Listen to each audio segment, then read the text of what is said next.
अरे अरे अरे हवाला किसने बोला अभी नहीं चल रहा? हवाला तो बहुत चल रहा है। एक्चुअली में डब्बा ट्रेडिंग का वॉल्यूम इंडियन स्टॉक मार्केट के वॉल्यूम से ज़्यादा है। तो इनके पास इतनी पोलें हैं, कहीं लिस्ट पब्लिश कर देंगे, एनोनिमस मेल करके मिनिस्ट्री को भेज देंगे और सारे चिट्ठे निकल जाएंगे कि भैया हर चीज़ इतनी क्लीन नहीं होती, हर बड़ी पर्सनैलिटी उतनी सीधी नहीं होती। बिल्कुल, हाथ तो सबके गंदे। अंगाड़िया सर्विसेज चलती है, एक ट्रेन चलती है हमारे देश में जो कि आज भी हर दिन वहाँ पर 2 से 3 करोड़ का धंधा होता है हर दिन। एक ट्रेन में आज भी चलती है। बोले बॉलीवुड कभी भी पाकिस्तान के अगेंस्ट कुछ नहीं बोल सकता। सर चलो टाइम समझ आ गया, अब क्यों नहीं बोल सकता? आपने देखा होगा ना, बड़े बड़े लोगों को बड़े बड़े शौक होते हैं, 6-6 करोड़ की पेंटिंग खरीद लेते हैं। यॉट के साथ मेगा यॉट्स जाती हैं, बड़ी बड़ी यॉट्स होती हैं, 1500-2000 करोड़ की यॉट्स रहती हैं। ये लगातार जीतता है और इसने शुरुआत करी हुई थी, अगर INR के हिसाब से बताएं तो 4 लाख रुपए से शुरुआत करी थी, ठीक है। और ये टेबल से उठता है 400 करोड़ बना। तो अभी जो गिरा है तो कुछ भी नहीं है, अभी तो पार्टी शुरू हुई है और लोगों के पैंट तक निकल जाएगी, हालत टाइट हो जाएगी। टैक्स तो बहुत बड़ी चीज़ है ना, तभी तो देखो हमारे देश में ट्रेडिंग में डब्बा ट्रेडिंग इतना क्यों चल रहा है। सिंपल सी बात है, आज भी कहा जाता है कि स्विस बैंक की एक लिस्ट लीक हुई थी जिसमें कि सबसे ज़्यादा पैसा हमारे देश के सेकेंड नंबर पे आज भी हर्षद मेहता का नाम है। रुमाल से घोट देते थे, इतने स्किल्ड रहते थे, निंजा जैसे रहते थे, खत्म ही हो घोट देते थे और गाड़ देते थे और उसके ऊपर बैम्बू ट्रीज और इस तरह के पेड़ लगा देते थे ताकि मांस को सूंघ के जंगली जानवर भी आके उधर नहीं आ सके। एक बड़ी इंटरेस्टिंग सी चीज जी, भारतीय बाजार को अब मैं इसमें जोड़ के बताऊंगा, अब लोगों के दिमाग हिल जाएंगे। नमस्ते नमस्ते नमस्कार दोस्तों, आज फिर से हमारे बीच अभिषेक कर आ चुके हैं और आज बातें होंगी कुछ हटके। हवाला से लेके स्विस अकाउंट से लेके टैक्सेशन से लेके डब्बा ट्रेडिंग और बॉलीवुड और पाकिस्तान का क्या लिंक है यहाँ पे, चलिए जानेंगे सब। पर पहले शुरुआत करते हैं एक इंटरेस्टिंग क्वेश्चन के साथ।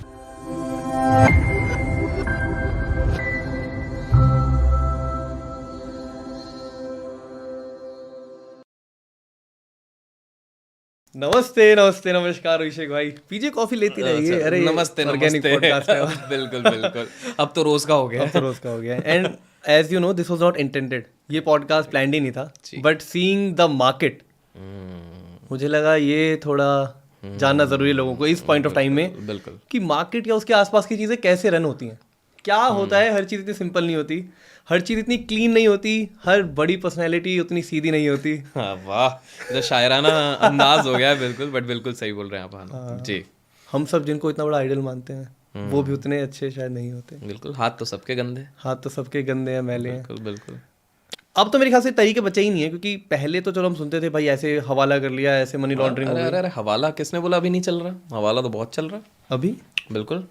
देखो पहले बिकॉज आपने इधर बात छेड़ी है तो पहले तो ये समझ लेते हैं ये हवाला सिस्टम होता क्या है, थोड़ा ठीक है, ब्रीफली समझते हैं, जिनको शायद ना पता हो उनको बता दें। तो एक्चुअली जब यूरोप और चाइना ये सब जब सिल्क रूट से जब इनके बीच में ट्रेड होता था तो उन्होंने एक प्लानिंग बनाई है। उन्होंने प्लानिंग ये बताई कि यार प्रॉब्लम क्या हो जाती है कि हमें जब ट्रेड करना रहता है और जब हम पैसे देने की बारी आती है या सोना देने की बारी आती है तब ऊँट पे बैठ के हम सामान लेके जाते हैं, रात को अचानक से गुंडे आ जाते हैं, अच्छा, डाकू आ जाते हैं। पुरानी मूवीज में देखा ना, डाकू आ जाते हैं और वो लूट पाट करके ले जाते हैं सारा सामान, मेनली पैसा ले जाते हैं, सोना ले जाते हैं। तो लोग बोले यार बड़ी परेशानी हो रही है यार, तो पैसा वैसा ले जा रहे हैं, बड़ा बड़ा दिमाग खराब हो रहा है, क्या करें क्या करें। तो डिसीजन ये लिया गया कि कोई तो तरीका निकालना पड़ेगा। तो सिल्क रूट के टाइम पे, मतलब आप सोचो 500-600 साल पहले भी अगर चले जाओ, उस समय पे भी एक तरीका था, लेकिन इस समय पे डिसाइड किया गया कि एक तरीका करेंगे, हम करेंगे हवाला। अच्छा, तो हवाले को अब मैं एग्जाम्पल से समझाता हूँ, फिर आप समझ जाओगे कि सिल्क रूट में क्या होता था। ठीक है। तो let's take an example. Bhanu कह रहा है कि भानु को अभिषेक भाई को गिफ्ट देना है 10 करोड़ का पैसा, ठीक है ना, तो जो आराम से वो दे सकता है, ठीक है। अच्छा, तो अगर 10 करोड़ आपको देना है, हाँ, अब आपके पास 2 तरीके हैं। आप कर दो online transaction, income tax authority की नजर तो पड़ेगी, इतना बड़ा ट्रांजैक्शन हो गया। आपने तो काफी वीडियोस ऐसे रील्स पे बनाते ही रहते हो, ये रिपोर्टिंग हो जाएगी, वो हो जाएगी, टैक्स भरना पड़ेगा, दुनिया भर की चीजें मान लेंगे मेरे से। बिल्कुल कि भाई इतना अचानक 2-3 करोड़ तो हम ही दे दे। बिल्कुल एग्जैक्टली। दूसरा तरीका ये होगा कि भानु बोलता है कि अच्छा अभिषेक भाई अभी पुणे में बैठे हुए हैं, तो मैं क्या करूंगा, और मैं दिल्ली में बैठा हूँ। भानु बोलेगा कि एक काम करता हूँ, मैं ये 10 करोड़ रुपए पहुंचाता हूँ बिना पैसे के ट्रांजैक्शन की। कैसे?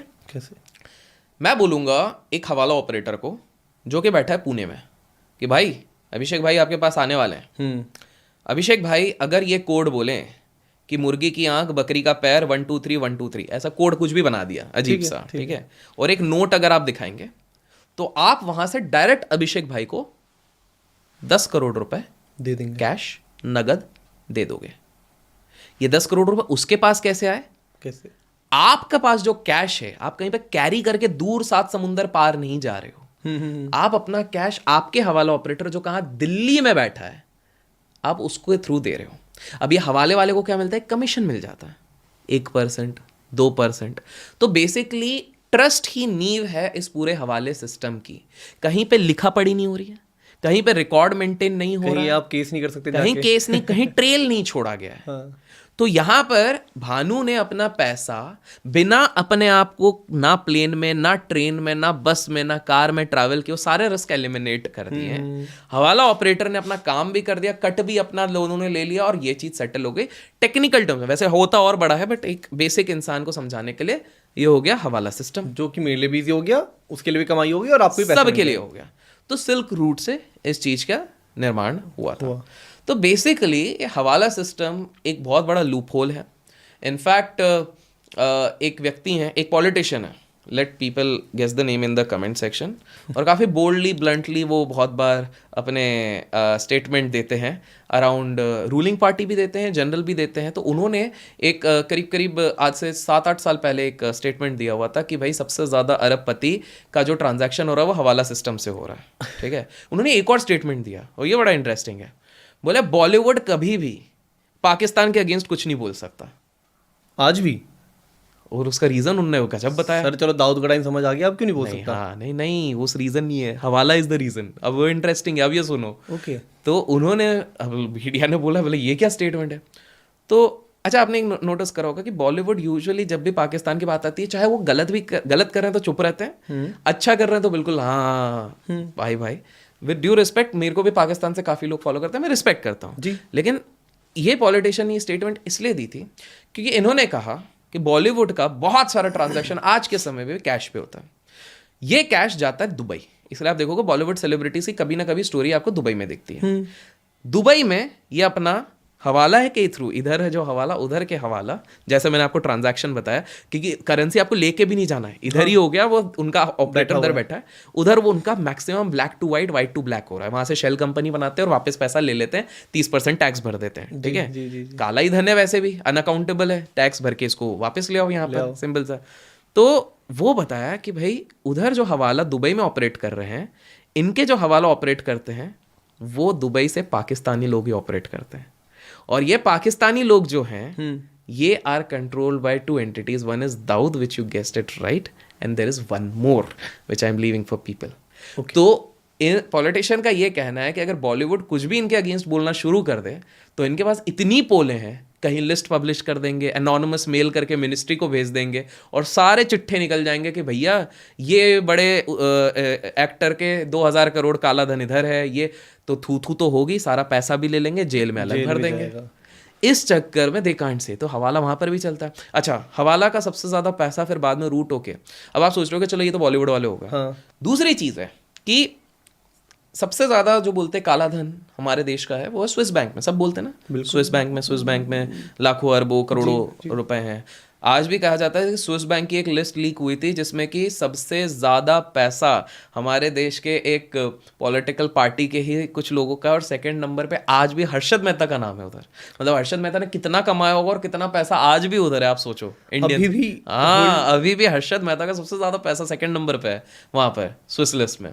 बट इंटरेस्टिंग चीज़ है कि सवाल ये उठता है कि स्विस वाले इतना ज़्यादा क्यों कर रहे हैं भाई, धंधली क्यों कर रहे हैं? क्योंकि स्विस के तो मजे ही मजे हैं। पहली बात तो एक ट्रीटी साइंड है, तो उससे क्या होता है कि भाई एनडीए टाइप होता है ना, नॉन डिस्क्लोजर। तो हमारे इधर दे दिया तो भैया हम कुछ नहीं बताएंगे, बस उसके कुछ क्लॉज हैं कि बहुत ज़्यादा एग्रेसिव कुछ हो गया, प्रूव हो गया कि टेररिज्म फंड हो रहा है तो फिर हमको देना ही पड़ेगा, अदरवाइज नहीं है। तो पहली सेफ्टी है। दूसरे स्विस वाले बड़े खुश हैं, क्यों?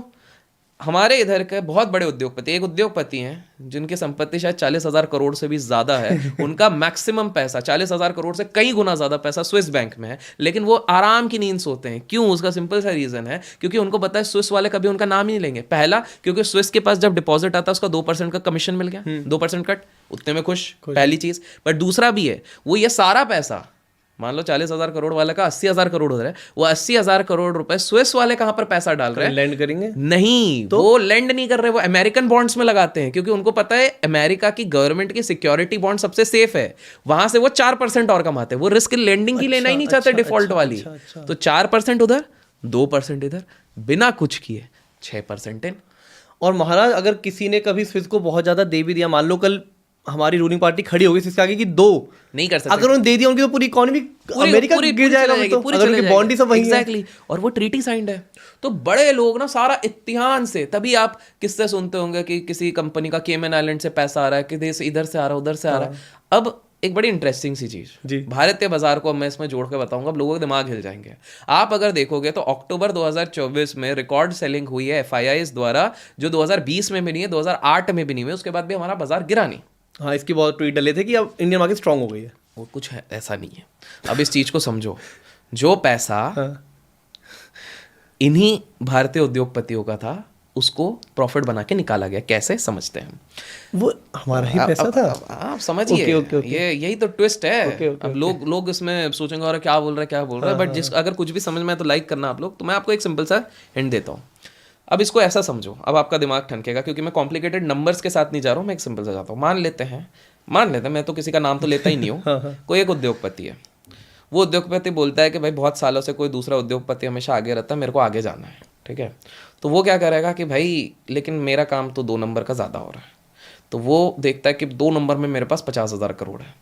अब मैं 50,000 करोड़ से भारतीय बाजार तो हिला सकता हूँ, लेकिन अगर मैं डीमैट बनाता हूँ, पैन कार्ड जितने भी लगवा लेता हूँ, ट्रैक तो हो जाऊंगा मैं आराम से, ठीक है। केवल जो लिबर्टी थोड़े बहुत रूल्स की होती हैं वो फॉरेन इंस्टीट्यूशन इन्वेस्टर्स की होती है। जैसे प्रोमिसरी नोट पहले आया था, लोगों को शायद पता नहीं होगा, तो उस समय पे क्या होता था कि भानु के पास मान लो 100 करोड़ रुपए, उसने जैसे तैसे काला धन पहुंचा दिया अगर विदेश में, तो अब गोल्डमैन सैक्स भानु के बिहाफ पे इन्वेस्ट करेगा 100 करोड़। लेकिन गोल्डमैन सैक्स 100 करोड़ जो इन्वेस्ट कर रहा है वो भानु के, ये किसी को पता नहीं चल पाएगा। वो ऐसा जाएगा कि गोल्डमैन सैक्स इन्वेस्ट कर रहा है, समझ रहे हैं? सोर्स नहीं पता चलेगा। तो अभी समझो ये 40-50 हज़ार करोड़ है और सारा 2 नंबर ही का है। तो हम कैसे, किस सिस्टम से, अभी हमने स्टार्टिंग में कौन से सिस्टम की बात करी? हवाला के थ्रू हम पहुंचाएंगे पहले बाहर जाने के बाद केमन आइलैंड्स और भी काफ़ी ज़्यादा आइलैंड्स हैं, वहाँ पर हम बनाएंगे शेल कंपनी। शेल कंपनी नकली कंपनी होती है जो ऑपरेशन में नहीं रहती है, बस दिखाने के लिए रहती है। और ये आइलैंड्स यहाँ बहुत प्रोमिनेंट, बिल्कुल, क्योंकि वहाँ पे सेटअप बहुत जल्दी है ना, 12 घंटे के अंदर कंपनी सेटअप कर लो, 24 घंटे में एम्प्लॉयज दिखा दो, CEO बना दो, सब हो जाता है, ठीक है। और पूरा लीगल स्ट्रक्चर बन जाता है। हाँ, मतलब अभी हम बैठे हैं, कल सुबह तक हमारी कंपनी में सब हो जाएगा, वेबसाइट सब रेडी हो जाएगी, ठीक है। पैसा होना चाहिए, पैसा है तो बड़ी बड़ी बातें। तो सिंपल सी बात है कि आप उधर गए, आप तो 50,000 करोड़ पहुंचाया धीरे धीरे करके, एक बार में ऑब्वियसली नहीं पहुंचा रहे हो। इधर से पहुंचाया, चेन्नई के हवाले से पहुंचाया, मुंबई, दिल्ली, बेंगलोर, अहमदाबाद, गुजरात, हर जगह से आपने पहुंचा दिया, उधर पहुंच गया, ठीक है। उधर पहुंचने के बाद आपने डमी अकाउंट्स बनाए, मतलब शेल कंपनीज बनाई। शेल कंपनीज में आपने वहीं के एक बंदा को देखने के लिए बोल दिया कि भैया तेरे को सारे ये चीज़ संभालना है, दिखाओ कि भाई बहुत ट्रांजैक्शन हो रहा है, ये वो हो रहा है। वो कंपनी को थोड़ा 2-3 साल तक पनपने दिया, उगने दिया कि हाँ कुछ हो रहा है, काम दिखा दिया, काम दिखा रहा है। वो कुछ है नहीं है, वो 1 RK की फ्लैट में बनी हुई कंपनी है, ठीक है। 1 BHK भी नहीं, 1 RK की फ्लैट में कौन जाके देख रहा है उधर आइलैंड पे जाके, है ना। ये पूरा बना है। अब अचानक से पूरा लाइसेंस लेके भैया ये बन गया FIIs, और हमें भारत में एक कंपनी अच्छी दिखी, वो भी इसी उद्योगपति की, जिसमें हम निवेश करना चाहते हैं, जिसमें कोई अच्छा म्यूचुअल फंड इन्वेस्ट करने को तैयार नहीं है, सिर्फ एक इंश्योरेंस कंपनी कर रही है, लेकिन बाकी बोलेंगे हम तो इधर ही करेंगे। तो ये उद्योगपति वाले का क्या हो गया, पैसा आएगा। अब पैसा बढ़ेगा कैसे? अब जस्ट इमेजिन करो, ये तो सिंपल सा इसमें कंसेप्ट तक लगाओ कि एग्जाम्पल के तौर पे ये कप है, ठीक है। अब ये कप आपको मेरे के इस लेवल पे दिख रही है। अब मैं अचानक से इसके नीचे एक किताब रखूंगा, थोड़ी ऊपर हो जाएगी, एक और किताब रखूंगा, थोड़ी और ऊपर हो जाएगी, और एक मैं पूरी बंडल कर दूंगा तो ये पूरी तरीके से ऊपर चलेगा। क्या कप की हाइट बढ़ी? नहीं, लेकिन विजुअल लोगों को क्या लगेगा, अगर दूर से कब बढ़ रहा है, कब तो बढ़ रहा है, तो वो अपना ही पैसा लगा के बढ़ाओ, अपनी ही कंपनी वहां बना दी, वही थोड़ा सा और पैसा मीडिया को दे दो, थोड़ा सा और पैसा मित्रों को दे दो, थोड़ा और पैसा इधर उधर दे दो, ताकि हवा बनते रहे। ये प्रोजेक्ट आ रहे, वो प्रोजेक्ट आ रहा है, अचानक से खबरें आने लग जाएंगे, इधर से ये सैंक्शन हो गया, उधर से वो सैंक्शन हो गया। तो अब क्या हो रहा है, लेजिट वे में, क्योंकि अब तो FII इन्वेस्ट कर रही है, तो वो 50,000 करोड़ अब 5 लाख करोड़ हो गए, ठीक है, बढ़ गया 10 गुना। तो भाई अब तो खबरें, क्योंकि सोर्स तो होते ही हैं, इतना बड़ा इंसान होगा 50,000 करोड़ दे रहा है, तो उसके तो सोर्स तो होंगे। भाई साहब समझ लो, इलेक्शन का समय है, पैसा चाहिए, सारी चीज़ें आ रही हैं, क्या किया जाएगा? अब वो सामने वाली पार्टी बोलेगा कि देखो अपना सारा गेम खत्म हो गया, इलेक्शन भी खत्म हो गया, सब कुछ हो गया है, अब सीधे साधे वाइट भी हो गया है, जो है वापस घुमाओ, टैक्स भरो, लो, निकलो, सिंपल सी बात है। तो अब वो 50,000 का 5 लाख करोड़ भी हो गया, बेच के अचानक से, क्योंकि अचानक से प्रेशर नहीं आएगा, क्योंकि बाकी लोग भी घुसे पड़े हुए हैं अब तो इसमें, तो वो प्रेशर एब्जॉर्ब करा जा सकता है इसीलिए, क्योंकि रिटेल इन्वेस्टर इतना आगे भरोसा करते हैं। एब्सोल्युटली, क्योंकि अब DIIs के इन्वेस्टमेंट्स इतने आने लग गए वो सब देख देख के। तो सिंपल सा है, 50,000 करोड़ अगर मैं 7 लाख करोड़ पे भी रुक गया, 10 लाख करोड़ पे नहीं रुक पाया, बेचते बेचते 7 लाख करोड़, पैसे बढ़ गए मेरे, वाइट भी हो गया, वन ऑफ द रिचेस्ट भी हो गए, जो भी मतलब जैसा है, और वहाँ पे भी टिक गए। आपको गेम ही समझ में नहीं आया। हाँ। गेम पूरी तरीके से घुमा दिया गया और टैक्स भी भर दिया जाएगा। इसलिए आप कभी सोचो भानु, हमारे देश में हम इतने बड़े बड़े उद्योगपतियों की बात करते हैं, इतने हजारों करोड़ों का टर्नओवर है, रेवेन्यू है, प्रॉफिट है, लेकिन सबसे ज्यादा टैक्स पेयर हमारे बॉलीवुड सेलिब्रिटी होते हैं। ये कैसे टैक्स भरने? सही बात है, कभी सोची नहीं कभी लोग। अक्षय कुमार, आज शाहरुख खान, Exactly, अक्षय कुमार, शाहरुख, यही सब होते रह रहे हैं, सलमान, साउथ के आगे बहुत, साउथ के आगे, जबकि ये लोगों से तो 10-20 गुना हर क्वार्टर कमा रहे हैं। अरे सर ये तो नाच रहे हैं ना वहाँ जाके। मैं मेरे को नहीं पता कहाँ नाच रहे हैं, बट मुझे कुछ नहीं पता है। तो अब आप समझ रहे हो, तो पूरा तो हवाला का पूरा ये सिस्टम रहता है। हवाला आज भी प्रोमिनेंट है, आज भी है, गुजरात में सबसे ज्यादा हवाला सिस्टम चलता है। अब नए तरीके क्या है, हवाला कैसे जा रहा है पैसा? यार देखो, जैसे जैसे चीज़ें अपग्रेड होंगी वैसे वैसे लोगों का चीज़ें बदलेंगे। तो पहले अगर हवाला केवल नॉर्मल तरीके से जाता था, आजकल पेंटिंग्स के थ्रू भी जाता है। पेंटिंग के थ्रू? देखो आपने देखा होगा ना, बड़े बड़े लोगों को बड़े बड़े शौक होते हैं, 6-6 करोड़ की पेंटिंग खरीद लेते हैं। ये क्या रहता है? ये हवाले का दूसरा तरीका का पैसा है, क्योंकि इसका एग्जैक्ट अमाउंट आप असर्टेन नहीं कर सकते हो। तो बात ऐसी चलती है कि भाई इधर से एक पेंटिंग जाएंगी, उधर आप लोगे, फिर उसको एक अरब वाले के साथ आप ट्रांजैक्ट कर लोगे और आपको पैसा मिल जाएगा, इस तरह से। तो पेंटिंग्स के थ्रू ये ट्रांजैक्शन हो रही है। यॉट के साथ मेगा यॉट्स जाती हैं, बड़ी बड़ी यॉट्स होती हैं, 1500-2000 करोड़ की यॉट्स रहती हैं, ये भी होती ये जाती हैं उसमें इस तरह से आपके जाते हैं, जहाँ पर इतना सुपरविजन हो, सिक्योरिटी उनके लोगों के पकड़। अंगाड़िया सर्विसेज चलती है, एक ट्रेन चलती है हमारे देश में, जो कि आज भी हर दिन वहाँ पर 2 से 3 करोड़ का धंधा होता है, हर दिन एक ट्रेन में आज भी चलती है। मतलब ये क्या क्रॉस बॉर्डर जाती है? नहीं, भारत में चल रही है इंटरनल। जो मैंने हवाला बोला, हवाला सिर्फ इंटरनेशनल थोड़ी हो रहा है। हाँ, इंटरस्टेट तो इंटरस्टेट हो रहा है। ये हो रहा है कि भैया कोई एनर्जी कंपनी चला रहा है वर्सेस कोई टायर कंपनी चला रहा है, कोई मैन्युफैक्चरिंग, तो इन लोगों को भी तो करना पड़ेगा, पैसा घुमाना पड़ेगा। तो पॉइंट है, आप तो ग्राउंड रियलिटी गए हो, आपको क्या लगा डिमोनेटाइजेशन के बाद क्या कैश में लोगों ने काम करना बंद ही कर दिया? आपको भी पता है, हमें भी पता है, पता सबको है, बोलता कोई नहीं है, है ना? पता सबको, वही छुपाते सबको ही है, सिंपल सी बात है। तो इस तरह से ना ये पूरी तरीके से ये पूरा ट्रैप बना हुआ है। अच्छा, अब जस्ट बिकॉज हमने हवाला की बात करी है, तो हवाला के लेयर्स थोड़े से बदले थे। तो एक किताब लिखी गई थी, मेरे को एग्जैक्ट नाम याद नहीं आ रहा, गाइस आप सर्च करोगे तो कमेंट्स में बताना, कुछ ठग्स करके था। ठग जो बोलते हैं ना, ठगी करते हैं। तो एक्चुअली में हवाला सिस्टम को अपग्रेड इसलिए किया गया था ये ठग्स के कारण। क्या हो रहा था, ये ठग्स लोग बड़े बेकार से लोग रहते थे। अच्छा। इनका पूरा ग्रुप रहता था। ये ठग्स लोग जाते थे, जो मैंने आपको स्टार्टिंग में बताया ना, कैमल्स में लोग जाते थे और गुंडे आ जाते थे। तो ये ठग्स लोग क्या करते थे, ठग्स लोग पैसा तो लूटते थे, बट साथ में पूरी जो कैमल में जितने लोग रहते थे ना, उनके गर्दन को इससे रुमाल से घोट देते थे। इतने स्किल्ड रहते थे, निंजा जैसे रहते थे, खत्म ही हो घोट देते थे और गाड़ देते थे, और उसके ऊपर बैम्बू ट्रीज और इस तरह के पेड़ लगा देते थे, ताकि मांस को सूंघ के जंगली जानवर भी आके उधर ना जा सके। आप समझ रहे हो? कोई ढूंढ ही नहीं पाए। ये उनकी स्ट्रैटेजी रहती थी। खत्म। ये जो किताब थी वो ठग्स, मेरे को एग्जैक्ट याद नहीं आ रहा, लोग कमेंट्स में बताएंगे। तो उसमें एक जगह पे मेंशन ये भी किया गया था कि ठग्स, एक बार एक ठग को पकड़ा गया पुलिस द्वारा। तो उसके ऊपर आरोप लगा कि भाई 780 उसने लोगों को मारा हुआ है इसी तरह के एक जने ने। हाँ, तो वो बोला कि भाई कैसा लग रहा है? बोले साला तुमने मेरे को 1000 का रिकॉर्ड बनाना था, तुमने मेरे को रोक दिया। ये उनका एटीट्यूड था। लेकिन पॉइंट था वो ऐसे क्यों करते थे, क्योंकि उसमें भी बड़ा इंटरेस्टिंग सा कंसेप्ट है। इसमें पौराणिक काल लगा हुआ है, छोटा सा मैं बता देता हूँ। रक्त बीज सुना है? हाँ। जिसका रक्त गिरते ही एक दूसरा वो हो जाता था। तो ये जो ठग्स थे, चाहे वो अच्छे हो, बुरे हो, मुसलमान हो या हिंदू हो, ये मानते थे माँ काली के अवतार को। ठीक है, तभी आप देखोगे वो एक मूवी थी जिसमें जय भद्रकाली गुंडे में ही करते जय भद्रकाली। हाँ, तो वो इसलिए दिखाया गया, रेफरेंस दिखाया गया, क्योंकि इनका ये मानना था कि अगर कोई भी शरीर का रक्त गिर जाता है, मतलब ऐसे वाला अगर हम मारते हैं या ऐसा वाला मारते हैं, या सबूत अगर कहीं पर हम छोड़ देते हैं, तो देयर इज अ पॉसिबिलिटी उधर से नई प्रॉब्लम आ सकती है। तो ये माँ काली को मानते हुए कि भाई हमको वो छोड़ना ही नहीं है, तो उनने इतने स्किलफुल हो गए, उनको रात के निंजास कहते थे, इंडिया के निंजास, राजस्थानी निंजास कहते थे। वो लोग जाते थे, गला घोटते थे, गाड़ते थे, पेड़ लगाते थे, एक बूंद खून नहीं, कुछ नहीं, ठीक, ऑन स्पॉट, मतलब with in few seconds death है, इतने स्किलफुल हो गए थे।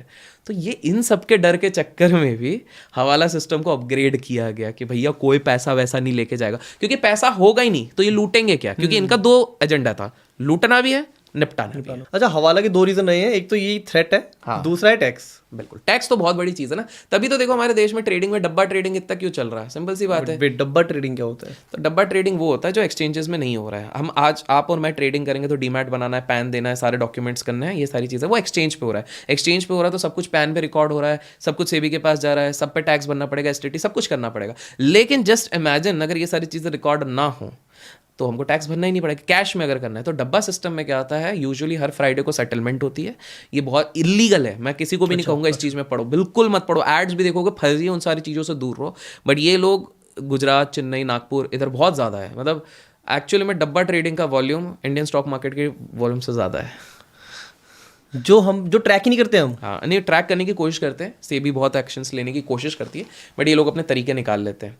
तो ये ग्रे मार्केट भी नहीं है? नहीं, ग्रे मार्केट भी नहीं है। ये सिंपल सा आप समझो ना कि आपने बोला कि भाई टीसीएस ऊपर जाएगा, मैं अगर डब्बा ऑपरेटर हूँ और आप एक डब्बा ट्रेडर हो, आप बोलोगे कि टीसीएस, तो आप कुछ नहीं, मैं एक रजिस्टर में बस लिख के रख दूंगा कि भानु ने टीसीएस खरीदा, कब खरीदेगा, प्राइसिंग हो गया आज की क्लोजिंग प्राइस, तो आपने आज की क्लोजिंग में खरीदा, अगले फ्राइडे तक अगर टीसीएस ऊपर चले गया तो जो तो नेट होगा, हर फ्राइडे सेटलमेंट होगा, मान लो 10 पॉइंट बढ़ गया है तो 10 इंटू आपने जितने मेरे को लॉट बोलोगे मैं उसके हिसाब से आपको कैश दे दूंगा वहीं पे, क्योंकि आप प्रॉफिट में हो।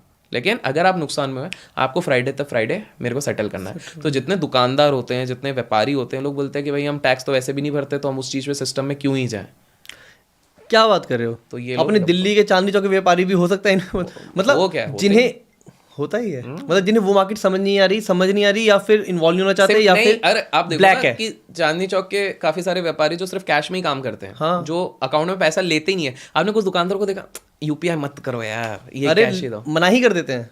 तो ये क्यों कर देते हैं? क्योंकि सारा पैसा ऐसे ही चलता है। अब इनकी भी तो इच्छा होगी ना पैसे बढ़ाएं, और पैसे शेयर मार्केट से बढ़ते हैं, ये तो बहुतों को पता है। और ये साले अखबार भी पढ़ते हैं, न्यूज़ भी ट्रैक करते हैं, ये शेयर मार्केट जानते भी हैं। वो इंटरेस्टिंग चीज़ क्या होती है कि डब्बा ट्रेडिंग की सबसे खास बात है कि डब्बा ट्रेडर कभी भी आपको जीतने लॉन्ग टर्म में नहीं देगा। उसको पता है कि 90% से ज़्यादा लोग नुकसान करते हैं, इसी चीज़ का वो फ़ायदा उठाता है। और अगर कोई ऐसा ट्रेडर आ जाए कि भाई वो फ़ायदा करने लग जाता है धनाधन, या तो उसका अकाउंट बंद करवा देते हैं, और अगर वो बड़ा खेल रहा है और डब्बा ऑपरेटर को पता है इसके कारण मेरा नुकसान हो रहा है, मेरे को देना पड़ेगा, तो वो एक दिन बोरिया बिस्तर बंद करेगा, सारे पैसे लेके भग जाएगा, जितने भी बाकी क्लाइंट्स के पैसे हैं वो लेके। यार डब्बा ट्रेडिंग थोड़ी जुआ ही खेल लो यार।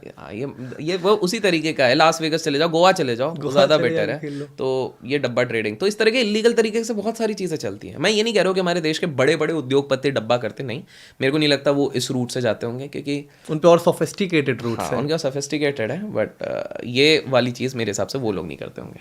ओके अभिषेक भाई, हमने स्विस की काफ़ी बात करी, स्विस अकाउंट की। क्या अभिषेक कर का स्विस अकाउंट है? यार ये जनता को क्या लगता है वो उनसे पूछ लीजिए, पता नहीं होगा यार शायद। तरीका क्या होता है स्विस अकाउंट? मैं खुलवा सकता हूँ? देखो, जहाँ चाहे वहाँ रहा है तो हो सकता है, लेकिन उसके कुछ प्रिंसिपल्स होते हैं, कुछ रूल्स होते हैं। एक पर्टिकुलर अमाउंट ऑफ नेटवर्थ होना चाहिए, एक पर्टिकुलर अमाउंट ऑफ मनी आपका ट्रांजैक्ट होना चाहिए। और क्या मैं भी अपने एंड से कुछ सीक्रेसी रखूंगा? रखना ही पड़ेगा ऑब्वियसली, आप ही फंसोगे ना। अच्छा हाँ, मैं खुद ही वहाँ इसलिए जा रहा हूँ क्योंकि मुझे क्यों बकरा बनना चाहोगे? सिंपल सी बात है। सो अभी बीच में जैसे कुछ साल पहले खबर आई थी कि बच्चन साहब के घर पे अचानक से कुछ पैकेजेस आ गए, बहुत 30-40 लाख 50 लाख के गिफ्ट्स आ गए। तो खबरें ये चल गई थी कि भैया ये स्विस से आए हुए हैं, ऐश्वर्या राय के नाम पे भी आ गए थे। तो वो बोलेगा कि भाई कहीं ना कहीं शायद इन्वेस्टिगेशन चल रही थी, तो उन्होंने घुमा फिरा के डरा वरा के बोले अपना सामान इधर ही उन्होंने वापस भेज दिया था। ऐसी किस्से आई पर ये अनयूजुअल है ये तो काफी, मतलब कि अचानक से इतने महंगे महंगे गिफ्ट्स जो उनने भी बोला कि हमको भी नहीं पता कहाँ से आए हैं। पावर तो है, बहुत सारे सेलिब्रिटीज के पास पावर रहती हैं। पावर देखो हमारे देश को 3 चीज़ें चलाती हैं, पावर, पैसा, पॉलिटिक्स, सिंपल सा है। तीनों में से अगर आपके पास कुछ एक है तो बहुत बढ़िया, तीनों में से तीनों चीज़ें तो बहुत ही बढ़िया है। तो अगर आप एक कॉमन थ्रेड देखोगे, जिन सेलिब्रिटीज़ की आप बात कर रहे हो जो चीज़ें हटा देते हैं या कोई उद्योगपति हटा देते हैं, उनके पास ये तीनों चीज़ें होती हैं। पॉलिटिकल कनेक्ट्स होता है, किसी न किसी पॉलिटिकल पार्टी, या तो इनके घर से ही कोई एमएलए होगा या तो कोई आसपास के संविधान में होंगे, तो एक तो पॉलिटिक्स होता है। पावर इन द सेंस कि आईएएस वालों के साथ उठना बैठना हो गया, ब्यूरोक्रेट्स के साथ उठना बैठना हो गया, उनके साथ पार्टीज में देखा जाना लगता है। और तीसरा पैसा। पैसा तो बिकॉज एंडोर्समेंट्स के इतना पैसा ले रहे हैं, मूवी के इतने सारे पैसे ले रहे हैं, तो आपको ये तीन कॉमन थ्रेड दिखेगा। भारत में अगर किसी को आगे जाना है तो पावर, पैसा, पॉलिटिक्स के बिना वो नहीं जा सकता। 3 Ps of success in our country. तो ये जिसके पास है, तो सारे बॉलीवुड सेलिब्रिटीज के पास वो नहीं है। नहीं है, मेरे को भी ये फील होता है। उसके पास सिर्फ पैसा ही है, उसके पास इवन आप जो मेंशन कर रहे हैं अभी कुछ देर पहले हमने बोला साउथ के भी एक्टर्स आजकल टैक्स में आ जा रहे हैं। तो अभी जैसे हाल फिलहाल में एक एक्टर 300 करोड़ रुपए लिए हैं मूवी के, एक की तो बात हो रही है 500 करोड़ रुपए एक मूवी के ले रहे हैं। तो आप उनके भी अगर फैमिली बैकग्राउंड्स पे देखेंगे तो पॉलिटिकल बैकग्राउंड्स है, आप ध्यान से देखो, उनके नियर बाय में है, पॉलिटिकल बैकग्राउंड है, पावर है, सारी चीज़ें, पैसा है। Power is also influence. अगर किसी का इन्फ्लुएंस भी बहुत ज़्यादा है, that also falls into power. तो इन द सेंस अगर आप देखोगे कि कुछ इन्फ्लुएंसर्स भी हैं, कॉमन इन्फ्लुएंसर्स हैं, जिनका इन्फ्लुएंस इतना ज़्यादा है because of the religious debate कि वो अगर कुछ बोलते हैं तो बवाल होता ही है, वो कर देते हैं कुछ भी करके, कुछ नहीं तो हिंदू मुसलमान कर देंगे, कुछ भी कर देंगे। तो दीज आर 3 थिंग्स जो कहीं ना कहीं सेलिब्रिटीज़ को हेल्प आउट करता है। सारे बॉलीवुड सेलिब्रिटीज़ के पास वो नहीं है। नहीं है, मेरे को भी ये फील होता है। उसके पास सिर्फ पैसा ही है, उसके पास इवन आप जो मेंशन कर रहे हैं अभी कुछ देर पहले हमने बोला साउथ के भी एक्टर्स आजकल टैक्स में आ जा रहे हैं। तो अभी जैसे हाल फिलहाल में एक एक्टर 300 करोड़ रुपए लिए हैं मूवी के, एक की तो बात हो रही है 500 करोड़ रुपए एक मूवी के ले रहे हैं। तो आप उनके भी अगर फैमिली बैकग्राउंड्स पे देखेंगे तो पॉलिटिकल बैकग्राउंड्स है, आप ध्यान से देखो, उनके नियर बाय में है, पॉलिटिकल बैकग्राउंड है, पावर है, सारी चीज़ें, पैसा है। Power is also influence. अगर किसी का इन्फ्लुएंस भी बहुत ज़्यादा है, that also falls into power. तो इन द सेंस अगर आप देखोगे कि कुछ इन्फ्लुएंसर्स भी हैं, कॉमन इन्फ्लुएंसर्स हैं, जिनका इन्फ्लुएंस इतना ज़्यादा है because of the religious debate कि वो अगर कुछ बोलते हैं तो बवाल होता ही है, वो कर देते हैं कुछ भी करके, कुछ नहीं तो हिंदू मुसलमान कर देंगे, कुछ भी कर देंगे। तो दीज आर 3 थिंग्स जो कहीं ना कहीं सेलिब्रिटीज़ को हेल्प आउट करता है। Okay, we talk about this डब्बा ट्रेडिंग, थोड़ा casino and all. Poker is also very चर्चित ओवर है। ओके, और पोकर से रिलेटेड लाइक हम कुछ डिस्कस कर रहे थे ऑफ कैमरा, जो बता रहे थे कि एक विनर था। मैं तो बताऊंगा, व्लादिमीर करके एक बंदा था, 69 का एज है, पुटिन की बात कर रहा हूँ। 69, हाँ 69 मतलब मरने वाला है। पता नहीं जो भी है। तो क्या हो गया, व्लादिमीर करके एक बंदा था जिसको कोई भी पोकर के सर्कल में नहीं जानता था लास वेगस में। Las Vegas is known for lot of poker tournaments and everything.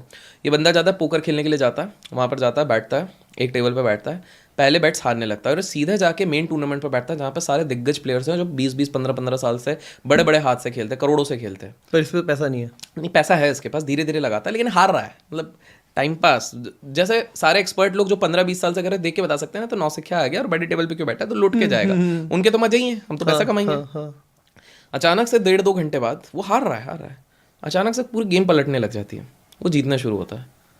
और जीतना ऐसा शुरू होता है तो पोकर वालों की एक आदत है, वो दूसरे के मूव्स को एनालाइज करने की कोशिश करते हैं, उसके बेसिस में माइंडल स्ट्रैटेजी बनाते हैं। अच्छा, पहली बार ऐसा होता है कि 20-20 साल से जो बैठे हुए हैं, पहली बार इस बंदे को देख रहे हैं, वो बंदा खेले जा रहा है, अब वो मूव समझ ही नहीं पा रहे कि इसका नेक्स्ट मूव क्या हो सकता है, कोई हिंट ही नहीं है, मतलब ऐसे बैठ के ये वो ऐसा चल रहा है, ठीक है। फिर वो बंदा अचानक से जो भी उसने लॉस किया था 2 घंटे पहले, 5 मिनट में रिकवर करता है, अगले 15-20 मिनट में और पैसा कमाता है, रात भर तक वो खेलता रहता है, रात भर तक खेलता रहता है। 2-3 ये टूर्नामेंट चल रहा है, एक एक करके टेबल से जो पुराने खिलाड़ी हैं, जो टॉप प्लेयर्स हैं, वो निकलते जाते ये लगातार जीतता है। और उसने शुरुआत करी हुई थी, अगर INR के हिसाब से बताएं तो 4 लाख रुपए से शुरुआत करी थी, ठीक है।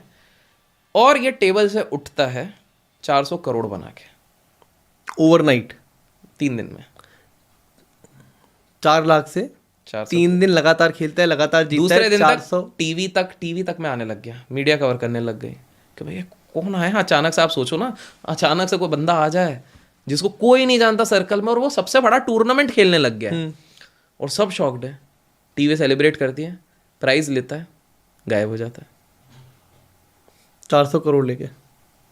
तो ये जो हम बात करें पोकर का, तो इसके भी बड़े, और अब इंडिया में अगर बात करो तो ऐसे काफ़ी सारे किस्से गोवा में है। फॉर एग्जांपल कंटेक्स्ट के लिए बता दूं कि हमारे देश में गैमलिंग इलीगल है जी, सिर्फ 3 जगह पर ऑन वाटर्स अलाउड है। 1 is Goa, 1 is Diu, Daman and 3rd one is Sikkim. इसके अलावा कहीं नहीं है। टोटल 20 लीगलाइज्ड कसिनोज हैं, उनमें से 15 तो गोवा में ही है, गोवा में ही है। इसलिए आधी भीड़ गोवा में भी जाती रहती है। इंटरेस्टिंग कंसेप्ट है। वहाँ के लोकलाइट उधर के कसिनो नहीं जा सकते, ये बहुत कम लोगों को पता है। जो गोवा रहते हैं, अच्छा, क्योंकि उन्हें रोज का एक्सेस है तो लीगली नहीं अलाउड है, क्योंकि गवर्नमेंट ऑल्सो नोस कि यहाँ पे लोग डूबते ही हैं, वो नहीं चाहते कि हमारे लोग डूबे, बाकी आए पैसा दे के जाए। गोवा गवर्नमेंट को पता है, सबको पता है, एनीबॉडी। और ये हर जगह रूल है। नेपाल में आप जाओगे तो नेपाल में भी जो कसिनो है, Nepalese are not allowed to go over there. अच्छा, थामेल के इधर जो कसिनोज है नहीं अलाउड है, इंडियंस ही जाते रहते हैं उधर, इंडियंस या बाहर वियतनामीज जो भी आ रहे हैं वो सब जाते रहते हैं, वो अलाउड नहीं है। तो वहाँ पे भी कसिनो में ऐसे किस्से हैं, चाहे आप किसी में भी चले जाओ, डेल्टिन चले जाओ, बिग डैडी चले जाओ, कोई से भी चले जाओ, टॉप वाला कोई से भी चले जाओ, रॉयल चले जाओ, तो वहाँ पे दिन दिन में इतने ट्रांजैक्शंस हो रहे हैं, इतने ट्रांजैक्शंस हो रहे हैं। कोई ना कोई टेबल पे कोई ना कोई बंदा या बंदी होता है जो दिन के, मेरे सामने ही एक जन थे, बढ़िया बैठे हुए हैं, उन्होंने डायलॉग ही मारा है, तो बढ़िया देख रहे हैं। अब थैंक्स टू शेयर मार्केट थोड़ी चीज़ें पता है कि it is always the casino which wins. तो भैया 2000 रुपये में अपन खुश हो गए। वैसे 5000 कमाया था, फिर 3 गए। मैंने बोला देख अभिषेक 2000 है, इससे पहले कि तू लालची हो जाए निकल लेते हैं इस चीज़ से। क्योंकि इससे पहले मेरा एक इंसिडेंट रहा था जिसमें कि मैंने पहले 1.5 लाख रुपए कमाए थे, तब तो मैं निकल गया था। उसके अगले बार आया था 80,000 डुबाए थे। अच्छा, 1.5 लाख भी निकाले थे? 1.5 लाख निकाले। तो फिर मैंने बोला नेट प्रॉफिट तो खत्म है हर बार का। तो इस बार तो अपन ने छोटा ही, मैंने पहले बोला था मैं ज़्यादा चिप्स के साथ नहीं करूँगा, मैं आराम से, तुम लोग करो, मेरे को तो पता ही है क्या होना है इधर। तो मेरे साथ अपने ही कुछ म्यूचुअल दोस्त हैं 10-12, सारे 9 लोग हार के ही आए हैं। कोई 55,000 आ रहा है, कोई 11,000। पहले प्रॉफिट में थे। 55 ही हारा था वो बंदा भी, समझ गया बस उसी से मिलने जाना है अभी थोड़ी देर बाद। तो नाम नहीं ले रहा मैं किसी का, हाँ नाम नहीं ले रहा, ये तुम कैसे भी नहीं कर पाओगे, ये तो कैसे नहीं कर पाओगे, बट वो समझ गए। तो सीन ये है कि टेबल में एक बंदा बैठा हुआ है, बढ़िया देखे जा रहे, खतरनाक, मतलब बढ़िया, बहुत बड़ा कोई रियल एस्टेट का बंदा था साउथ का, ठीक है। 1 करोड़ हारा है, 1 करोड़ रातों रात, आपके सामने की बात है। हाँ 1 करोड़ हारा है, दारू पिया है। जैसे 1 करोड़ हुआ, पैक के बारी आई, विस्की आई, पिया, समझा डायलॉग क्या मारा है, कोई बात नहीं। जो दिल्ली का फिर एक लाइन, एक वर्ड होता है, कोई बात नहीं, बीप, हाँ वही है, लोग समझ जाएंगे, कोई बात नहीं है। फिर खुद ही बोलता है कि कसिनो अगर कोई आता है ना तो वो जीतने के लिए नहीं आता, वो खेलने के लिए आता है। वो रोट गया वो इसकी। तो थोड़ा मूवी वाला स्टाइल तो लगा, वो डीप भी लगी, लेकिन फिर मन में सोचा क्या ऊतिया बात करी थी बट फिर पता लगा जब बात करी, क्योंकि वो तो कसिनो के management was kind of my fan, they already knew me. तो उधर से फिर बातों में पता करा, तो बोला अरे बंदा 6-7 हज़ार करोड़ का बंदा है, उसके लिए क्या है। तो बोला बहुत बड़ा व्यापारी, अलग अलग बिजनेसेस हैं ये, तो उसके लिए इट्स लाइक चिल्लर गिरा के चले गया। वो बोला ये बोले हर महीने आते रहते हैं, it's like his usual things. मेरे साथ ऐसा नहीं था, इतना बड़ा नहीं था, बट मेरा भी गोवा का ही था। मतलब एक बंदे की फ्लाइट थी सुबह 6 बजे की, वो रात को खेल रहा था और वो लगातार खेल रहा था, तो जीत रहा था। तो मेरे फ्रेंड्स उन्होंने कहा इसको फॉलो करते हैं, जो ये लगा रहा है, ऐसा होता है ना, फॉलो करते हैं कि यार ये जीत रहा है, हम भी यही, उसने वहां रखा हम भी यही, हमने वो किया, फिर वो हारने लग गया। मेरे दोस्त भाई, मतलब हमारा तो बजट भाई 5-6 टाइप था, उन्होंने कहा हम भी एक्सपीरियंस करने गए थे, उन्होंने बैकआउट किया, फिर वो खेलता रहा हारता गया।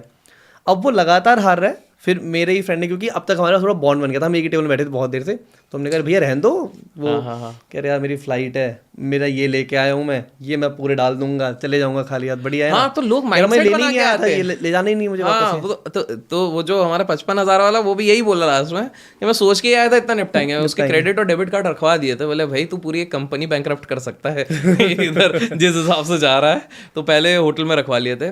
और इंटरेस्टिंग है, जैसे ये आपने ये वाली चीज बताई, वैसे ही एक और दोस्त था जिसको भी आप जानते हो, आप माइंड में सोच लो क्या कौन हो सकता है। तो वो 3 दिन से था गोवा में। तो 2 दिन वो अलग बढ़िया जीता है, बढ़िया पैसे वैसे कमा रहा है।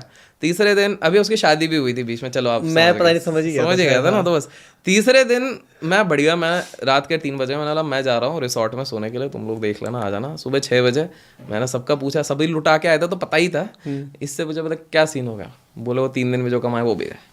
बोला चले गए, बोले हाँ नेट 0 हो गया, नेगेटिव नहीं गया, नेट 0 हो गया। मैंने बोला अरे भाई क्यों, क्या हो गया? वही लालच आ गया, ग्रीड आ गया, तो हार गए। तो गोवा के तो बहुत किस्से होते हैं, आपके भी अगर होंगे तो बिल्कुल, इनके भी होंगे, कुछ शेयर करना यार। बिल्कुल वैसे तो गोवा की ट्रिप बहुत कम लोगों की हो पाती है, दोस्तों के बीच में प्लानिंग सबकी होती है, मटेरियलाइज बहुत कम लोगों की होती है। बट अगर आपकी हो जाती है तो आपने पुराने जन्म में जरूर कुछ पुण्य किया। बिल्कुल। ठीक है, मतलब चलो उन पे इतने ऑप्शन है, बट सर हम पे तो एक ही ऑप्शन है, हमें तो डीमैट बनाना है और इन्वेस्ट करना शुरू करना है। कुछ चीज़ें बिना डीमैट के हो जाती हैं, कुछ होती हैं। अब वहाँ पे मार्केट के ट्रेंड के हिसाब से हम कहाँ जाएं, क्या चीज़ पकड़ें? जो पकड़ते हैं साला ऊपर होती है, सिल्वर नहीं पकड़ा था वो ऊपर चला गया, गोल्ड पकड़ा रहा वो अब यार मैं तो बोलूँगा ना, ट्रेंड फॉलो कर लो। ट्रेंड जो चीज़ें यूएस में कुछ साल पहले हुई तो वो इधर होती है। 1980s में यूएस में प्राइवेट इक्विटी का कल्चर चला। ब्लैक रॉक जैसी कंपनी 1980s के आसपास ही, ब्लैक स्टोन की शुरुआत वहीं से हो रही थी 1980 से। कहीं ना कहीं वैनगार्ड की भी शुरुआत वहीं से हुई थी। तो प्राइवेट इक्विटी जो उस समय पे यूएस में खुली थी, वही वाला ट्रेंड आ गया लास्ट 4-5 साल से। हमारे इधर प्राइवेट इक्विटी खुलने लग गया। देखिए, एक पब्लिक इक्विटी होती है, एक प्राइवेट। पब्लिक मतलब स्टॉक मार्केट में डालना, प्राइवेट मतलब जो स्टार्टअप्स में डाल रहे हैं, रीट्स में डाल रहे हैं, इस तरह के काफ़ी सारी चीज़ें होती है। बहुत प्राइवेट करना चाहिए भी, एक्सप्लोर शुरू करना चाहिए। करना चाहिए, यही सही मौका है। तभी आप देखो हर बड़ा उद्योगपति कहीं ना कहीं प्राइवेट इक्विटी पे कर रहा है। और आज ये एक्सेसिबल है। There are websites, there are places जहाँ के थ्रू लोग कर सकते हैं। अगर आपके पास थोड़ा एक्स्ट्रा पैसा है तो आपको अनकन्वेंशनल ये न्यू मीन्स को ट्राई करना चाहिए। आजकल ये रेगुलेट भी हो रहे हैं, काफ़ी अच्छी अच्छी कंपनीज इनको रन करने की कोशिश कर रही है। तो that is number 1, that is something वो आपको करना। इसमें क्या क्या आएंगी? रीट्स हो गया, आपके प्राइवेट स्टार्टअप इन्वेस्टिंग हो गया, फ्रैक्शनल शेयर्स हो गए, इस तरह से मल्टीपल चीज़ें आ जाती है। फ्रैक्शनल प्रॉपर्टीज, ये सारी चीज़ें हो गई। दूसरी चीज़ है, कुछ समझ में नहीं आया तो आप गोल्ड पे लगाओ, लेकिन डिजिटल में लगाओ। क्यों? फिजिकल अगर आप लेते हो चोरी का डर रहता है। जब आप ज्वेलरी के फॉर्म पे लेते हो तो उसमें मार्कअप लग जाता है, जो आपको रिफंड कभी भी नहीं होने वाला है। और आज अगर आप 24 कैरेट लेते हो, कल जब बेचने जाओगे तो 20-22 कैरेट का बचता है। तो सिंपल से आप डिजिटल लो। SGB अगर ले लेते हो, जिसके चक्कर में भारतीय सरकार को 90 करोड़ का नुकसान हो चुका है, क्योंकि 2015 में इशू करने बंद कर दिया। हाँ बिल्कुल, इसीलिए बंद कर दिया क्योंकि 2015 में जब लाए तो उनको नहीं पता था कि गोल्ड भी इतना अप्रिशिएट करेगा और इतने लोग पार्टिसिपेट कर लेंगे। तो उसके चक्कर में नुकसान हो रहा, तो कहीं ना कहीं उसको डिसकंटिन्यू करने का ही पूरा इरादा बना दिया। बट हाँ, आप SGB में अगर आप जब नई ओपनिंग आती है तो उस पर आपको जो 2% का 2.5% का एक्स्ट्रा भी रिटर्न मिलता है, प्लस गोल्ड का एप्रिसिएशन भी मिलता है, डिजिटल भी रहता है। 8 साल का लॉक इन अगर रख लिया तो टैक्स का भी बेनिफिट मिलता है। तो आप बिल्कुल, या दूसरे तरीके के भी डिजिटल गोल्ड्स हैं, आप बिल्कुल ETF वगैरह हैं, आप बिल्कुल उस पर ट्राई कीजिए, लिक्विडिटी अच्छी रहती है। तो दैट इज अनदर वे। तीसरा तरीका है जिससे कि लोगों को कहूँगा, आप प्रॉपर्टी में अगर इन्वेस्ट कर रहे हो तो पर्सनल प्रॉपर्टी से बेटर है कमर्शियल प्रॉपर्टी करो, रेंटल्स के हिसाब से कर रहे हो। कमर्शियल प्रॉपर्टी के रेंटल यील्ड 6-7% जाते हैं हमारे देश में।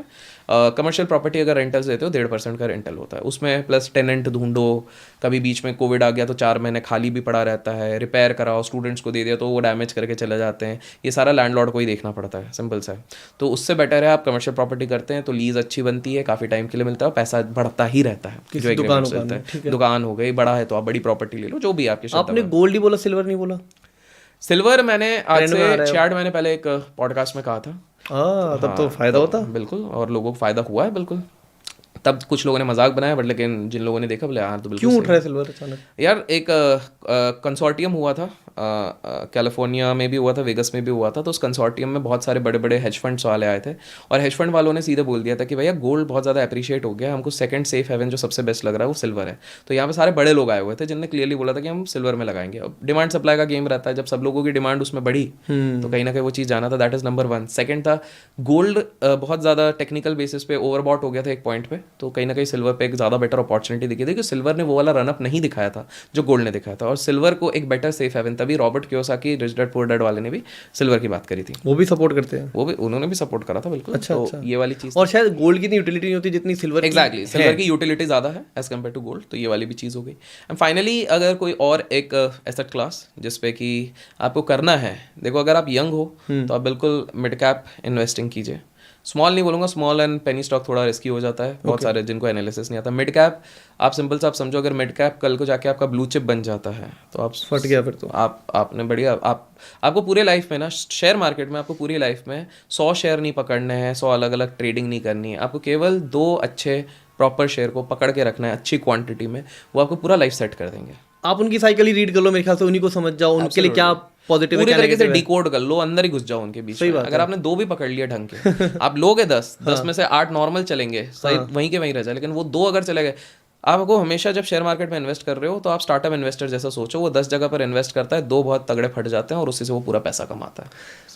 और इसके अलावा एक फाइनल एक रहेगा, क्रिप्टो में भी लोग अपना ध्यान दे सकते क्रिप्टो हैं। में हाँ, आए क्योंकि 2-3 यार, हम चीजें हो गई कंफ्यूज हैं। चलते हैं क्रिप्टो में तो। नहीं तो मेरा भी नेटवर्थ का 2% ही इन्वेस्टेड है, लेकिन मैं दूसरे लोगों के लिए बोल रहा हूँ जिनको समझ में आता है। देखो क्रिप्टो में भी आप समझो पहले यूटिलिटी है कि नहीं है। यूटिलिटी इथीरियम की है, बिटकॉइन की है, इनकी होती है, मैटिक की थोड़ी बहुत है। तो इस तरह से सोलाना हो गया, इनकी थोड़ी यूटिलिटी मतलब ऐप बनाने में यूज हो रही है, किसी चीज में यूज हो रही है, कॉन्ट्रैक्चुअल्स में यूज हो रही है। यूटिलिटी है तो लो, आप जाके ले लोगे वो कुत्ता वाला कॉइन ले लोगे, बिल्ली वाला कॉइन ले लोगे, तो वो तो पंप एंड डंप ही है। आज वो तो ट्वीट से ऊपर नीचे ट्वीट से ऊपर नीचे, कोई पता नहीं कोई इंसान है पागल सा वो कर देता है ऐसा ऊपर नीचे करके, ठीक है। तो आपको ये चीज़ समझनी है कि आप अगर कर रहे हो क्रिप्टो में तो यूटिलिटी बेस्ड लो, वो वाला लो जिसकी लिमिटेड क्वांटिटीज़ हैं, क्योंकि वो थोड़ा सा ऑथेंटिक लगते हैं, जैसे बिटकॉइन हो गया, इथीरियम हो गया। इसलिए आप देखोगे किसी भी प्लेटफॉर्म पे सबसे ज़्यादा लेवरेज, सबसे ज़्यादा प्रोटेक्शन आपको इन्हीं एसेट्स के मिलते हैं। बिटकॉइन हो गया, इथीरियम हो गया। बट इसमें भी मैं अगेन कहूँगा कि आप 24/7 इस पर ट्रेडिंग मत करते बैठो। अगर करना है तो हॉडलर बन जाओ। हॉडलर मतलब जो हम होल्डिंग बोलते हैं इक्विटी में, उधर हॉडलर बोलते हैं। अच्छा, वो इंट्राडे है क्या उनका? नहीं, हॉडलर मतलब पकड़ के बैठो कि भाई बिटकॉइन मेरे को लगता है इधर से पकड़ा बैठो और मैं 2 साल बैठ गया। असली पैसा तो बिटकॉइन में किसने लोगों ने बनाया है कि भाई जिसने 2008 में 9 में खरीदा, 2016 में बेच दिया, 2015-17 में खरीदा, फिर 22-24। असली पैसा तो उनने बनाया ना। आपने कितने इंट्राडे ट्रेडर्स क्रिप्टो में सुने हैं जिनने बहुत अरबों बनाए? नहीं बनाया, यही लोग थे। तो इस तरह से अगर करोगे तो पैसा बनेगा। और ये ट्रेंड ऐसा था अभिषेक भाई कि कुछ टाइम पहले जो मेरे क्रिप्टो फ्रेंड जयपुर या ऐसी जगह में बैठ के अपना शांत बैठे थे, अभी वो दुबई में बढ़िया पूरा क्लब बुक करके पार्टी कर रहे हैं। आपने भी स्टोरीज देख ली होंगी। बिल्कुल बिल्कुल देख लिए, क्योंकि हम तो यहाँ 15-20-21% में खुश हो रहे हैं। करेक्ट। उनको तो 2000% मिल रहा है। खतरनाक। बट वही है कि दूसरों से कभी कंपेयर नहीं करना चाहिए अपना। आप लोग अपना जर्नी खुद रखो। अगर आपको समझ आ रहा है तो करो। हाँ, समझ में आ रहा है तो करो। करेक्ट। अभिषेक भाई will and this podcast but with very good note. अच्छा, ओके। सॉरी, नोट नहीं, ये पूरा शायद आप इसे एग्जैजरेट खुद ही करेंगे। ठीक है। कि एस्ट्रोलॉजिकली चीज़ें रियलिज्म में हैं क्या? हमें लगता है कई बड़े, कोई मेरे ख्याल से 3 लेट से हम सोसाइटी को ऐसे डिवाइड करते हैं। जो नीचे दर्ज वाले लोग हैं वो मानते हैं, बीच वाले हमेशा इस भ्रम में रहते हैं कि यार कुछ नहीं होता, यही तो मानते हैं। पर उन्हें ये नहीं पता होता कि शायद ऊपर वाले लोग भी मानते हैं। और वो ऊपर वाले लोग कितना मानते हैं, वो कहाँ तक मानते हैं, वो क्या करते हैं? देखो सिंपल सा है, इसको बहुत ही आराम से संक्षेप में मैं बताता हूँ। हाल फिलहाल में एक बहुत बड़े उद्योगपति की बीवी को देखा गया था, न्यूज़ चैनल्स ने बड़ा फ्लैश किया था कि एक कोई क्रिकेट का मैच चल रहा था, उसके पीछे वो ऐसे कुछ कर रहे थे, ठीक है। और उन्हीं उद्योगपति की बीवी को पहले भी देखा गया है, जब भी कोई बड़ा इवेंट होता है उसके पहले उनने कुछ अलग अलग तरीके की चीज़ें करी हैं। अब यूजुअली इस पर बहुत सारे लोगों ने कहा कोई सीक्रेट मंत्र है, कोई बीज मंत्र है, कोई इस तरह से चीज़ें, तो बहुत ही स्वाभाविक है कि ये सारी चीज़ें हैं। JP मॉर्गन खुद ये चीज़ कह चुके हैं कि if you are a millionaire you need not to believe in astrology, if you are a billionaire they do believe in astrology। JP Morgan इतनी मतलब सेंस वाली कंपनी और सेंसिबल बंदा जिसने चालू किया, उसने ये स्टेटमेंट दिया गया था। इसी तरह का कोई स्टेटमेंट था एग्जैक्ट, आप लोगों को आप कमेंट्स में बता दीजिएगा। तो सीन था कि ये वाली चीज़ बोल चुके हैं। तीसरी चीज़ है, आप देखो कि 15 घंटे हर कोई काम कर रहा है, इंटेलिजेंस बहुत लोगों के पास है, रिसोर्सेज भी आज के समय बहुतों के पास है, बट सब कोई उस लेवल पे प्रैक्टिकल होकर क्यों नहीं पहुंच पा रहा? मतलब कुछ तो एज है, कोई तो बात है जो कुछ लोग शायद एडिशनल कर रहे हैं। जैसे एक सिंपल सी बात है कि आप बहुत बढ़िया पनीर बना लो, सब कुछ डाल दो, मसाला डाल दो, नमक डालना भूल जाओ, आपको पनीर पसंद नहीं आ गया, हल्का सा ऊपर से नमक डाल दो, आए हाय हाय मज़ा आ गया, आनंद आ गया। वो नमक की कमी थी। तो वो जो नमक है वो इनके लिए कुछ प्रैक्टिसेस हैं, कुछ के और बिल्कुल एकदम एंड में क्रिटिकल मोमेंट पे होती है। मतलब मैच जब एक मोड़ पे जा रहा होगा तब वो किया जाएगा, जब बिजनेस किसी एक मोड़ पे होगा तब वो किया जाएगा। बिल्कुल। तो इसी चक्कर में आपको ये चीज़ समझनी पड़ेगी कि हमने जैसे सेकंड पार्ट जब हमारा एक पॉडकास्ट आया था उसमें भी हमने बहुत extensively dark plus spirituality in सारी चीज़ों की बात करी थी। नहीं देखा होगा तो लोग जाके देख सकते हैं वो वाली। तो वहाँ पर भी हमने इस चीज़ के बारे में बात करी कि इस तरह की सारी चीज़ें होती हैं, लोग बिलीव करते हैं, ये सारी चीज़ें होती हैं। जस्ट बिकॉज कुछ एंटिटीज़ आई हैं जिन्होंने 1 का 10 बना के बोल दिया, उसके चक्कर में लोगों को बिलीव नहीं होता और उनके हिसाब से हर कोई बंदा फर्जी है, ये चीज़ निकलता है। That's not true. आप देखो बड़े बड़े उद्योगपति गुजरात में जाओ, आज भी वो पेंडेंट्स पहनते हैं, आज भी लॉकेट पहनते हैं, कुछ ना कुछ पहन रहे हैं, कोई तो रीज़न होगा। अंधविश्वास आप कह सकते हो कि भाई 3 इडियट्स में बताया अंधविश्वास है, बट कुछ तो होगा, क्यों पहन रहे हैं ये लोग? सबसे ज़्यादा पैसा कौन से स्टेट में देख रहे हो आप? यार सही बताऊं, जो स्टेट कभी भी पेज 3 का डेमोन्स्ट्रेशन नहीं करते। देखो मुंबई जाते हो तो पेज 3 का डेमोन्स्ट्रेशन होता है, फाइनेंशियल कैपिटल हमेशा मुंबई को बोलते हैं, फिर दिल्ली आता है, बट सबसे ज़्यादा रियल ओल्ड वेल्थ है साउथ में, चेन्नई में। अच्छा, मैं सोचा तो गुजरात नाम लेने वाले हैं आप। मैं चेन्नई आपने चेन्नई बोला? बिल्कुल। चेन्नई क्यों? इवन गुजरात में भी है, बट चेन्नई का ना सबसे बड़ी इंटरेस्टिंग चीज़ है, बस स्टॉप पे जाओगे, बस स्टॉप पे आप देखोगे एक लड़की है, नॉर्मल सी साड़ी पहनी हुई है, नॉर्मल से पोनी पहनी हुई है, एक फूल लगाया हुआ है, आपको लगेगा कि क्या, और वो पब्लिक ट्रांसपोर्ट का वेट कर रही है, वो एक बहुत बड़े बैंक की चेयरमैन होगी। वहाँ पे साइलेंट वेल्थ है, साइलेंट। महाराज वहाँ तो मेरा पूरा खाना हो गया था दिन का कुछ 300 रुपये में, और यहाँ पे 300 की दाल आती है। आपके जब खाना खा रहे होगे, आपके साइड में एक बंदा बैठा होगा जिसने सिंपल सा फिल्टर काफ़ी ऐसा बुलाया होगा, आपको पता भी नहीं होगा उसके बैंक अकाउंट में 300 करोड़ भी होंगे। चेन्नई की एक खासियत है, चेन्नई का वेल्थ अगर आपको देखना है सिर्फ 2 तरीके से देख सकते हो। या तो आप इनके पॉश एरिया में जाके लग्जरी कार्स देखो, आपको दुनिया की best of the best cars दिखेंगी। ठीक है, चेन्नई में बिल्कुल आपको गुड़गांव से ज़्यादा दिख जाएंगे, वहाँ पे बैंगलोर से भी हो सकता है ज़्यादा दिख जाए, बिल्कुल छुपा के रखते हैं, बट हैं चेन्नई में very rich people, very silently rich people. Chennai के भी तीन भाग हैं, एक बहुत स्पिरिचुअल भाग है जहाँ पर आपको सिर्फ temples, you will get the best of the best temples in Chennai, सबसे प्यारे सबसे अनोखे टेम्पल्स आपको पुराने चेन्नई में, उसके डिजाइन्स भी अलग दिखेंगे, नॉर्थ के टेम्पल्स अलग दिखेंगे, चेन्नई के टेम्पल्स। एक एरिया दिखेगा तो बड़ा सस्ता, जो आप बोल रहे हो कि भाई वहाँ पे थोड़ा लैंग्वेज बैरियर बाहर वालों को लगेगा, लेकिन बड़ा सस्ता है, डोसा खा रहे हैं, घी रोस्ट डोसा खा रहे हैं, वो सब है। और एक तीसरा है which is elite rich but silent, वो अपना इसके जैसा सोबो या साउथ दिल्ली वाला जैसा नहीं लगेगा, but they are very filthy rich. तो चेन्नई में अगर किसी की रिचनेस देखनी है, उसके 2 ही तरीके हैं, या तो आप उनकी गाड़ियाँ जो अल्ट्रा रिच है, दूसरा इनकी शादियों में पहुँचो, दैट्स इट। अच्छा, कभी अगर आपको कोई बहुत बढ़िया इन्फ्लुएंशियल दोस्त बने चेन्नई का, आप उनकी शादी में जाओ, आप जब उनका सोना ही देखोगे तो बोलेगा अरे यार इतनी की तो गाड़ी नहीं है जितना कि सोना पहन के आ जा रहा है। और वहाँ पे उनका पैसा होगा ना, नीचे धोती होगा, ऊपर चश्मा होगा 1.5 करोड़ का। वो ऐसे ही है, वो जो गले में लड़की ने माला पहनी होगी, किस्से तो सुने ही होंगे साउथ के, कितने होते हैं कि भाई 400 करोड़ की शादी है, 500। अरे जो दिल्ली एनसीआर की सारी लेडीज फेक ज्वेलरी होती है, यहाँ पे कोई ब्राइड रियल सोना नहीं पहनती, उधर लेके सब रियल, वहाँ सब रियल होता है, सब रियल है। तो साइलेंट वहाँ पर वो पेज 3 वाला कल्चर नहीं है, वो स्विट्जरलैंड वाली चीज़ फॉलो करते हैं, हम लोग यूएस का फॉलो करते हैं, दिल्ली मुंबई में लोग फॉलो करते हैं if you got it flaunt it, वहाँ पे फॉलो करते हैं if you got it hide it. अच्छा, छुपाओ, क्यों? क्योंकि आप दिखाओगे तो जेलसी आनी है, तो फालतू में अपने जीवन में एंजॉय करो, काय को जेलसी पालनी है, सिंपल सी है। तो ये वाली चीज़ है, तो बिल्कुल साइलेंट और बहुत ज़्यादा वेल्थ है। गुजरात में भी है, अहमदाबाद में भी है, there is no doubt about it, but south में there is some serious wealth जो अनएक्सप्लोर्ड है और बहुत ही खतरनाक है।